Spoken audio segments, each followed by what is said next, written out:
El sermón de hoy lo quiero hacer de un versículo que ha sido objeto de mi meditación desde hace tiempo, bastante. Incluso ha sido objeto de discusión entre un pastor evangélico y yo. Es un solo versículo precioso que dice: incluso el gorrión encuentra un hogar y la golondrina un nido para ella, donde pueda colocar a sus crías. Tus altares, Yahvé Sebaot, mi Rey y mi Dios. El sermón es sobre este versículo, porque esto ya fue hace en realidad bastantes años. Yo le dije paseando: qué raro que diga tus altares, porque solo hay un altar, un solo Dios, un solo templo, un solo altar. La unicidad de Dios quedaba muy expresada por disposición de Yahvé mismo. Un Dios, luego un templo, luego un altar, que estaba situado delante del santuario y era de bronce, donde se ofrecían los sacrificios. Pero después, leyendo, dije: no, en realidad había dos altares, porque me había olvidado de que existía el altar de los inciensos. Altar de los inciensos, que en algunos lugares lo llaman mesa de los perfumes, y por eso a veces también eso hacía que uno se confunda. Pero es un altar. La palabra de Dios distingue entre la mesa de los panes de la proposición, donde estaban los panes delante de la presencia de Dios todos los días, y el altar de los inciensos. Luego había dos. ¿Por qué había dos? Porque el altar de fuera, grande, que lo veían todos, simbolizaba el sacrificio. Simbolizaba todas las cosas que los seres humanos sacrificamos ante Dios. Mientras que el altar de los inciensos simboliza la oración. Aquí recordamos ese versículo que dice: suba mi oración como incienso en tu presencia, Señor. ¿Y qué es lo que desea el gorrión? Habitar en sus altares. Habitar en sus altares. Hago aquí un pequeño paréntesis. Dándole muchas vueltas con este pastor evangélico, yo llegué a la conclusión, nunca se me había ocurrido hasta esa discusión, que además del altar de bronce, en el gran atrio que existía delante del templo, debía haber después pequeños altares suplementarios pegados a las paredes. ¿Por qué? Porque cuando venía gran masa de gente era imposible que en un solo altar se pudieran ofrecer todas las ofrendas. Así que pienso yo que todo ese espacio anterior quizás pudiera haber altares suplementarios. Esto va a tener su simbolismo en lo que voy a decir, pero además esto recuerda al templo cristiano. Templo cristiano en el que a lo largo de toda la historia ha habido un gran altar mayor, pero después muchos altares laterales. Curiosamente, con el pasar de los siglos, creo yo que en el atrio y quizás en otros patios interiores del templo, que se fue ampliando, pudiera haber esto, que es figura de lo que sería el templo cristiano. Además, el que existieran estos altares suplementarios en el atrio y en otros patios del templo hace más creíble este versículo, porque esos altares suplementarios, todos ellos, solo se usaban muy pocas festividades al año. Quizás en Pascua, quizás en la fiesta de los tabernáculos, en que tantísima gente iba a Jerusalén. Pero el resto del año no hacía falta emplear más que unos pocos de esos altares suplementarios. Con lo cual, un pájaro sí que podía anidar en esos altares. Y entonces el Salmo literalmente era posible. Y el que lo compuso pudo tenerlo en mente. Justamente esta imagen.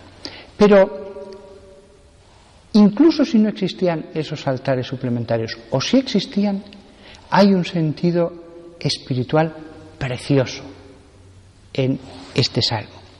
Porque, fijaos, dice, tus altares, incluso el gorrión encuentra un hogar y la golondrina un nido para ella donde pueda colocar a sus crías. Tus altares. Algunas traducciones ponen junto a tus altares, pero no.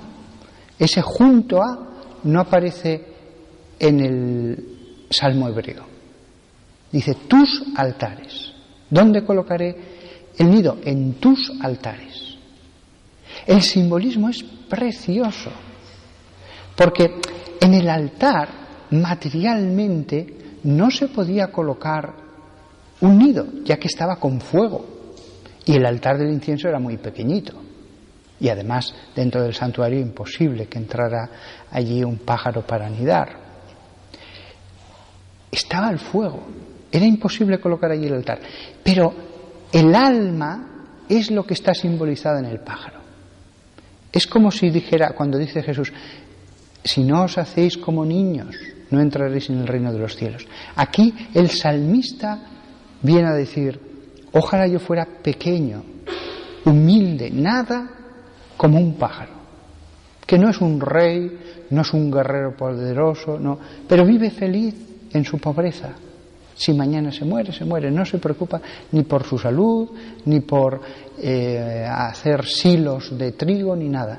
Solo se preocupa de cantar las alabanzas al Señor y vivir feliz para darle gloria. Y además de que su pequeñez es su felicidad, tiene alas, vuela, es alguien desapegado de la tierra, es libre. Todo lo contrario de la serpiente arrastrada sobre el suelo o de otros animales que se revuelcan en el fango, otros animales que lentamente se pueden mover. El pájaro es puro, es alegre, canta y está en el aire, más cerca de los cielos. Por eso él puede desplazarse al altar. Y no solo eso, no solo puede estar en la presencia del Señor, sino que además puede poner allí su casa. No es como otros que van de vez en cuando ante la presencia de Dios. Él tiene allí su casa. No quiere estar en algunos momentos, quiere estar siempre en la presencia de Dios. Siempre en el altar porque se inmola, porque quiere vivir en ese fuego del amor ardiente que le consuma como un holocausto ante Dios. En ese sentido, este versículo es precioso, precioso. Y más en un convento de clausura donde todas las religiosas son como un grupito de golondrinas que están allí, en el altar, en ese fuego, espiritualmente han volado para estar allí. Incluso el gorrión encuentra un hogar y la golondrina un nido para ella, donde pueda colocar a sus crías, tus altares. Las crías son símbolo de las propias obras. Los hijos, hay otro salmo también, cuando habla que los hijos son como flechas en un carcaj.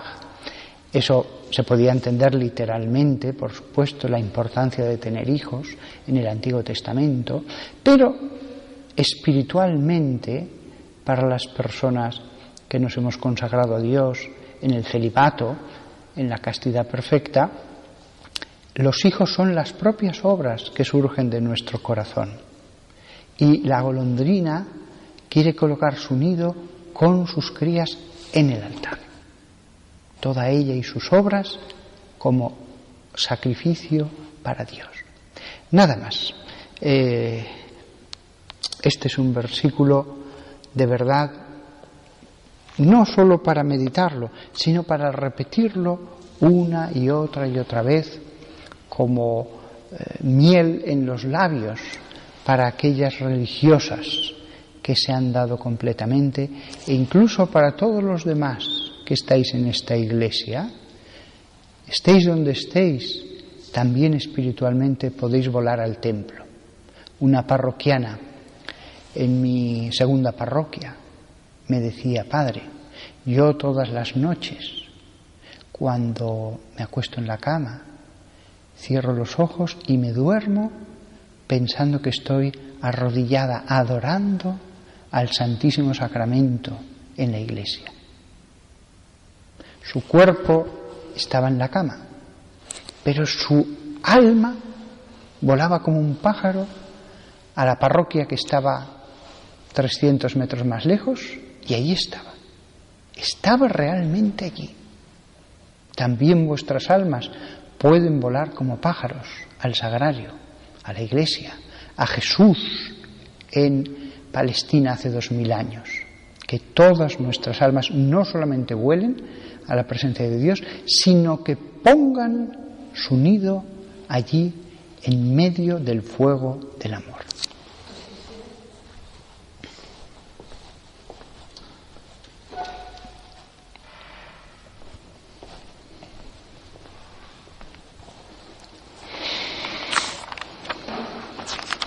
Creo en Dios, Padre Todopoderoso, Creador del cielo y de la tierra. Creo en Jesucristo, su único Hijo, nuestro Señor, que fue concebido por obra y gracia del Espíritu Santo. Nació de Santa María Virgen, padeció bajo el poder de Poncio Pilato, fue crucificado, muerto y sepultado, subió a los infiernos. Al tercer día resucitó de entre los muertos, subió a los cielos y está sentado a la derecha de Dios Padre Todopoderoso. Desde allí ha de venir a juzgar a vivos y muertos.